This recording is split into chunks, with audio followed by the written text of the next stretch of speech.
Hey guys, welcome to the Underground Technology. I am your Satya. So ఈ వీడియోలో మనం beta అంటే ఏంటో తెలుసుకోబోతున్నాం అనమాట. సో మీరు చాలా దిక్కులు చూసూ ఉంటారు, ముఖ్యంగా సోషల్ మీడియాలో beta version, beta software, beta users, beta programming. So చాలా విధాలుగా మనం బీటా అంటే ఏంటో చూసుంటాము. ఈ వీడియోలో మనం బీటా అంటే ఏంటో తెలుసుకుందాం. బేసిక్గా ఒక సాఫ్ట్వేర్ని వచ్చేసరికి మనం 4 విధాలుగా అయితే యూజ్ చేస్తుంటాం. అది ఒక 4 స్టేజెస్ దాటుకుని మనకు వస్తుంటుంది అనమాట. సో ఫస్ట్ స్టేజ్ వచ్చేసరికి ఆల్ఫా, సెకండ్ వచ్చేసరికి బీటా, థర్డ్ వచ్చేసరికి రిలీజ్ అండ్ ఫోర్త్ వచ్చేసరికి సపోర్ట్ అండ్ మెయింటెనెన్స్ అనమాట. So first stage is alpha stage. So ఈ స్టేజ్లో ఒక సాఫ్ట్వేర్ డెవలప్ అయ్యి అది టెస్టింగ్ కోసం రెడీ అవుతుంది అనమాట. సెకండ్ స్టేజ్ వచ్చేసరికి బీటా స్టేజ్ అనమాట. ఏదైతే రెడీ అయ్యి డెవలప్ అయ్యి ఉన్న సాఫ్ట్వేర్ని ఇక్కడ తీసుకొచ్చి టెస్టింగ్ చేస్తుంటారు. అయితే వాళ్ళే టెస్టింగ్ చేస్తూ ఉంటారు, లేదంటే కొంతమంది సెలెక్టెడ్ పీపుల్స్ని, పబ్లిక్ని సెలెక్ట్ చేసుకొని వాళ్ళ ద్వారా అయితే టెస్టింగ్ చేస్తుంటారు అనమాట. థర్డ్ స్టేజ్ వచ్చేసరికి రిలీజ్ స్టేజ్ అనమాట.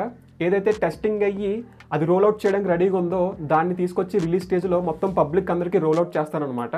సో దాన్ని మనం యూజ్ చేస్తుంటాం. సో ఫోర్త్ స్టేజ్ వచ్చేసరికి సపోర్ట్ అండ్ మెయింటెనెన్స్ అనమాట. ఈ స్టేజ్లో కంపెనీ కొంచెం సపోర్ట్ చేస్తుంది అనమాట. కొంత యూజర్స్ ఉంటారు కదా, యూజర్స్ విత్ బగ్స్, ప్రాబ్లమ్స్ ఉన్నా సరే ఆ సాఫ్ట్వేర్ని యూజ్ చేస్తుంటారు.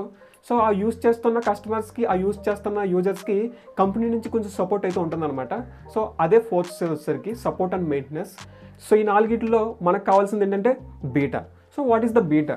సో ఇప్పుడు మీకు చెప్పాను కదా, ఏదైతే డెవలప్ అయ్యి టెస్టింగ్ కోసం రెడీగా ఉందో ఆ సాఫ్ట్వేర్ని బీటా అంటారని. సో ఈ బీటా టెస్టింగ్లో, ఈ బీటా ప్రోగ్రామింగ్లో అయితే కంపెనీ కొన్ని సెలెక్టెడ్ పీపుల్స్ని అక్కడ ఆ కంపెనీ మెంబర్స్ని సెలెక్ట్ చేసుకొని వాళ్ళకి రోల్అవుట్ చేస్తుంది, లేదైతే పబ్లిక్ నుంచి కొంతమందిని సెలెక్ట్ చేసుకొని వీళ్ళకి రోల్అవుట్ చేస్తుంది.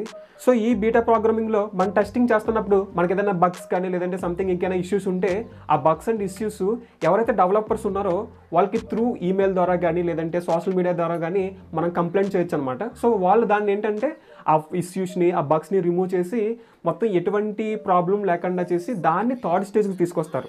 థర్డ్ స్టేజ్ అంటే తెలిసిందే కదా, రిలీజ్ స్టేజ్ అంటే మనం యూజ్ చేసే ఇది. ఫర్ ఎగ్జాంపుల్ వాట్సాప్ ఉంది.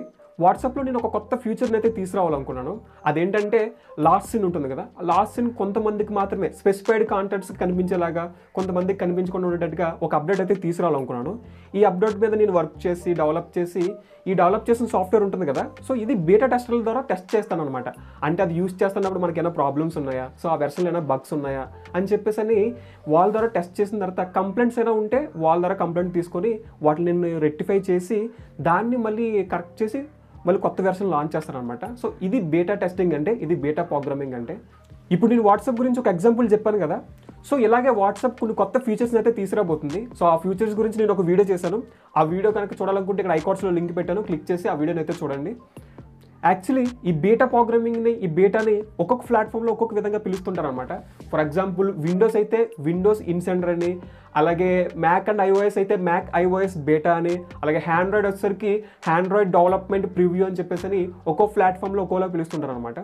సో నేను కూడా చాలా బీటా యాప్స్ని యూజ్ చేస్తుంటాను. For example WhatsApp beta, Google search beta and అలాగే Google dialer phone beta and digital well being beta and అలాగే నేను చాలా బీటా యాప్స్ని అయితే యూజ్ చేస్తాను అనమాట.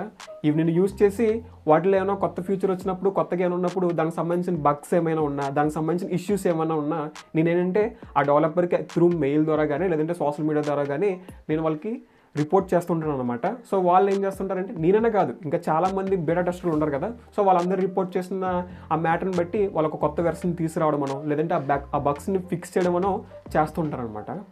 మీకు కూడా టెక్నాలజీ మీద ఇంట్రెస్ట్ ఉంది, మీరు కూడా ఎలాంటి బీటా ప్రోగ్రామింగ్ చేయాలంటే, ఎలాంటి బీటా టెస్టింగ్ చేయాలంటే ప్లే స్టోర్కి వెళ్ళండి, మీకు నచ్చిన యాప్ ఓపెన్ చేయండి. ఆ ఓపెన్ చేసిన యాప్ కింద జాయిన్ బీటా లేదా జాయిన్ బీటా ప్రోగ్రామింగ్ అని ఉంటుంది. సో అక్కడ జాయిన్ అవ్వి మీరు బీటా టెస్టింగ్ అయితే చేయొచ్చు. ఇది అన్ని యాప్లకి యూజ్ అవ్వదు, ఏదో కొన్ని యాప్స్కి మాత్రమే చూపిస్తుంటుంది అనమాట. మనం ఓపెన్ చేసిన తర్వాత ప్లే స్టోర్లో ఒక యాప్ ఓపెన్ చేసిన తర్వాత కింద లాస్ట్లో కనిపిస్తుంటుంది అనమాట. సో త్రూ మీరు అలా జాయిన్ అవ్వి బీటా టెస్టింగ్ అయితే చేయొచ్చు. ఇన్ కేస్ మీకు టెక్ మీద ఇంట్రెస్ట్ లేకపోయి మీకు ఏదో నేను చెప్పానని చెప్పేసి జాయిన్ అవ్వద్దు. ఎందుకంటే బీటా ప్రోగ్రామింగ్ యూజ్ చేస్తున్నప్పుడు చాలా బగ్స్ అయితే మనం ఫేస్ చేస్తుంటాము. ఆ బగ్స్ ఫేస్ చేయడం వల్ల బ్యాటరీ కెపాసిటీ తగ్గిపోతుంది, అలాగే ఫోన్లో ఇష్యూస్ వస్తుంటాయి, హీటింగ్ ఇష్యూస్ వస్తుంటాయి, కెమెరా ప్రాబ్లమ్స్ వస్తుంటాయి.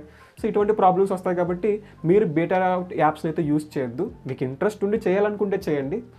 సో ఫైనల్లీ బీటా అంటే ఏంటో మీకు తెలిసిందని నేను అనుకుంటున్నాను.